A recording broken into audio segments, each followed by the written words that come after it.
Assalamualaikum warahmatullahi wabarakatuh. Ya, kali ini saya Muhammad Lutfi Rahman. Saya dari Prodi Pendidikan Agama Islam. Saya akan menjawab soal-soal UAS. 1. Berpikir secara filsafat berbeda dengan berpikir secara biasa. Berpikir secara filsafat menurut seseorang untuk berpikir yang bersifat menyeluruh, mendasar, dan intelektual. Sedangkan berpikir biasa adalah berpikir orang awam, yaitu berpikir masih tercampur dan tidak berpola dan tidak sistematis. Yang kedua, nomor 2. A. Filsafat berasal dari satu kebudayaan tentang pewarisan kisah-kisah dalam bentuk dongeng tahayul yang diceritakan turun-temurun kepada masyarakat pada suatu daerah. Dari kisah-kisah tersebut lama-kelamaan berkembang menjadi suatu kepercayaan yang meyakini memiliki kebenaran di dalamnya, yang mendorong masyarakatnya untuk mencari suatu kebenaran tersebut. Kisah-kisah yang diwariskan seperti yang dikatakan oleh Hatta, orang-orang pada zaman dahulu memiliki banyak dongeng dan tahayul. Namun, dari tahayul dan dongeng tersebut dapat dijadikan dasar untuk mencari sebuah pengetahuan semata-mata hanya untuk mencari kebenarannya. Dari pernyataan di atas dapat disimpulkan bahwa adanya kisah dongeng dan tahayul dapat menjadi faktor yang mendorong lahirnya filsafat. 2b. Berbeda dengan makhluk lainnya, manusia selalu ingin tahu terhadap fenomena alam, yang di dalamnya manusia selalu bertanya-tanya. Keindahan di malam hari dapat memberikan ketenangan sehingga akan timbul di dalam benak manusia untuk berpikir tentang alam, bagaimana situasi itu bisa terbentuk dan bagaimana situasi itu bisa terjadi. Misalnya saja, bagaimana bintang-bintang itu bisa bersinar di malam hari, namun tidak bisa bersinar di siang hari? Mengapa bulan-bulan di malam hari memiliki bentuk yang berbeda, dan siapakah yang mengatur semuanya? Dari sinilah manusia mulai bersahabat untuk mencari kebenaran. 2C. Angan-angan melahirkan filsafat juga termasuk dalam proses dalam rapat. Mengapa demikian? Seperti yang kita tahu bahwa angan-angan ini termasuk ke dalam aliran idealisme, yang merupakan suatu aliran filsafat yang menggunakan jiwa. Pertemuan antara jiwa dan cita-cita melahirkan suatu angan-angan yang disebut ideal. Jika kita memiliki angan-angan, maka kita akan berpikir bagaimana agar kita mencapai angan-angan tersebut. Dengan itulah manusia akan mencoba dan berpikir bagaimana angan-angan tersebut bisa nyata. Pemikiran yang didasari dengan angan-angan lebih menekankan akal sebagai sesuatu premier daripada materi, yang artinya dalam berpikir lebih mengutamakan akal, berarti sesuatu itu ialah sesuatu yang nyata. Nomor 3. Berdasarkan sejarah konsep berpikir dalam berfilsafat mengalami perubahan. Coba Anda jelaskan. Nomor 3A. Periodisasi filsafat Yunani beserta tokoh dan pemikirannya. Filsafat Yunani terbagi menjadi dua bagian. Yang pertama adalah filsafat Yunani kuno dan filsafat klasik. Filsafat Yunani kuno. 1. Thales. Karakteristik pemikiran yaitu pada air. Menurutnya, air ini adalah sumber dari alam semesta. Anaximandros, murid dari Thales, karakteristik pemikirannya yaitu pada bumi. Ia filsuf yang menggambarkan peta bumi. Anaximenes, karakteristik pemikiran yaitu pada udara, bahwa udara adalah sebuah zat yang menyebabkan segala sesuatu ada di dalamnya, ada di dalam semesta ini bermunculan. Pitagoras. Pitagoras adalah bapak matematika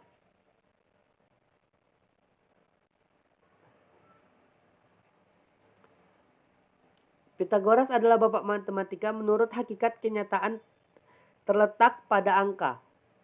Herakleitus karakteristik pemikirannya yaitu pada api. Menurutnya api dapat berubah apa yang ada di sekitarnya menjadi asap atau abu. Yang B. Sebutkan dan jelaskan filsuf besar Islam. 1. Al-Farabi 872 sampai 951 Masehi. Abu Nasr Muhammad Al-Farabi juga dikenal dalam bahasa Arab sebagai Muallim At-Tani. Ia adalah salah satu filsuf muslim besar di dunia. Yang kedua adalah Al-Ghazali 1058 sampai 1111 Masehi. Abu Hamid Al-Ghazali adalah salah satu ulama terpenting dalam pemikiran Islam. Dia adalah seorang filsuf, seorang sarjana hukum, dan seorang teolog. Lalu menjelang akhir hidupnya, ia menjadi seorang pemikir mistik. Ibnu Rushd 1126 sampai 1198 Masehi. Dia dikenal di barat sebagai Averroes yang mungkin memiliki pengaruh lebih besar pada agama dan filsafat barat daripada terhadap pemikiran Islam. Ibnu Al-Farabi 1165 sampai 1240 Masehi. Ibnu Arabi barangkali adalah pemikiran filsufis muslim yang paling unik, paling membingungkan, dan sekaligus paling mendalam. Dia bukanlah seorang filsuf muslim rasional seperti Al-Farabi atau Ibnu Rushd. Ibnu Arabi mungkin adalah pemikir postmodern dan feminis pertama dalam warisan intelektual manusia. Ibnu Khaldun 1332 sampai 1406 Masehi. Ibnu Khaldun adalah syekh dari semua ilmuwan sosial. Dia adalah seorang filsuf muslim dalam bidang sejarah dan ilmuwan sosial pertama. Dia adalah pemikir Islam terbesar pertama yang menekan pemikiran empiris daripada teori normatif. Ia mengembangkan metode historiografi yang menyangkal mitos dan kepalsuan. Ibnu Khaldun memberikan 3 kontribusi yang sangat penting untuk ilmu sosial, yaitu menekankan pentingnya fakta empiris, mengembangkan teori perubahan, dan mengidentifikasi solidaritas kesukaan sebagai pendorong perubahan. Yang C. Salah satu hadis Nabi menjelaskan tentang pentingnya ilmu, yaitu tolabul ilmi faridatun ala kulli muslim. Artinya, menuntut ilmu itu wajib bagi setiap muslim. Hadis riwayat Ibnu Majah nomor 224 dari sahabat Anas bin Malik radhiyallahu anhu dan disahihkan Al-Albani dalam Sahih Al-Jami Is-Shagir nomor 3911. Orang yang berilmu juga mendapatkan beberapa manfaat atau pengaruh, yaitu 1. Orang yang berilmu diangkat derajatnya. Yang kedua, orang yang berilmu takut kepada Allah. Yang ketiga, orang yang berilmu akan memberi kebaikan di dunia dan di akhirat. Orang yang berilmu dimudahkan jalannya ke surga. Yang kelima, orang yang berilmu memiliki pahala yang kekal. Yang D. Di dalam Islam, sekularisme tidak dapat diterima karena bertentangan dengan ajaran Islam. Karena menurut pandangan Islam, apabila sebuah urusan dipisahkan dengan nilai-nilai keagamaan, maka urusan itu akan bertabrakan dengan nilai-nilai yang terdapat pada urusan lain. Nomor 4. Dalam buku Filsafat Agama, Titik Temu Akal dan Wahyu karangan Dr. Haji Hamzah Yakub dikatakan bahwa objek filsafat ialah mencari keterangan sedalam-dalamnya. Disinilah kita diketahui bahwa sesuatu yang ada atau berwujud inilah yang menjadi penyelidikan dan menjadi bagian filsafat menurut objek ialah A. Ada umum. Ada umum adalah menyelidiki apa yang ditinjau secara umum dalam realitanya dapat bermacam-macam kesemuanya mungkin adanya. Dalam erops, dalam umum ini disebut ontologia yang berasal dari kata Yunani onontos yang berarti ada, dan di dalam bahasa Arab sering menggunakan ontologia dan ilmu kainat. Ada mutlak. Ada mutlak ini adalah sesuatu yang secara mutlak, yakni zat yang wajib adanya. Tidak tergantung pada apa dan siapapun juga.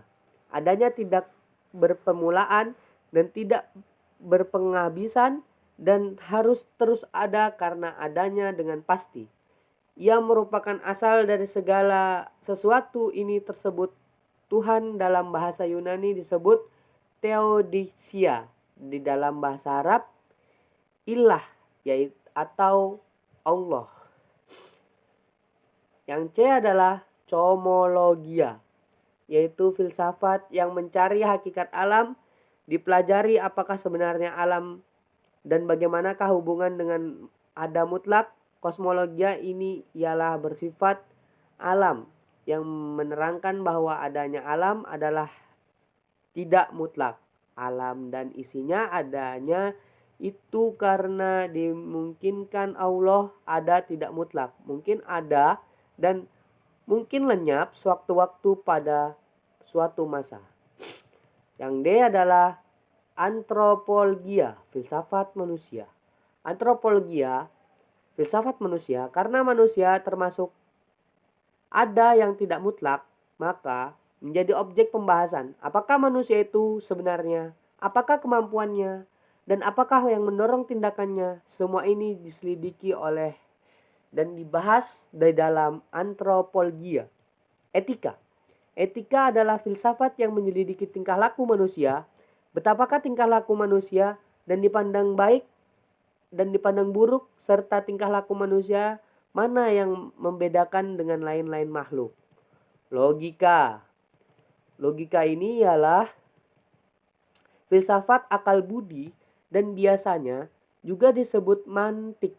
Akal budi adalah yang terpenting dalam penyelidikan manusia untuk mengetahui kebenaran. Tanpa kepastian tentang logika, maka semua penyelidikan tidak mempunyai kekuatan dasar. Tegasnya tanpa akal budi, maka tidak akan ada penyelidikan. Oleh karena itu, dipersoalkan apakah manusia mempunyai akal budi dan dapatkah akal budi itu mencari kebenarannya. Dengan segera timbul pula soal apakah kebenaran itu dan sampai di manakah kebenaran dapat ditangkap oleh akal budi manusia. Maka penyelidikan akal budi itu disebut filsafat. Akal budi atau logika penyelidikan bahan dan aturan berpikir disebut logika minor. Adapun penyelidikan isi berpikir disebut logika mayor. Filsafat akal budi ini disebut epistemologi. Dan ada pula yang menyebut tritia, sebab akal yang menyelidiki akal. Nomor 5 yang terakhir, konsep berpikir filsafat. Cara berpikir yang radikal, universal, dan konseptual. Koheren, konsisten, dan sistematis. Dengan menggunakan kerangka pikir filsafat, individu akan menentukan sikap dan melakukan tindakan secara objektif, efisien, terarah, dan profesional. Sehingga apapun yang terjadi setelah tindakannya, ia tidak menyesali dan mampu menghadapi segala kemungkinannya. Sekian. Assalamualaikum warahmatullahi wabarakatuh.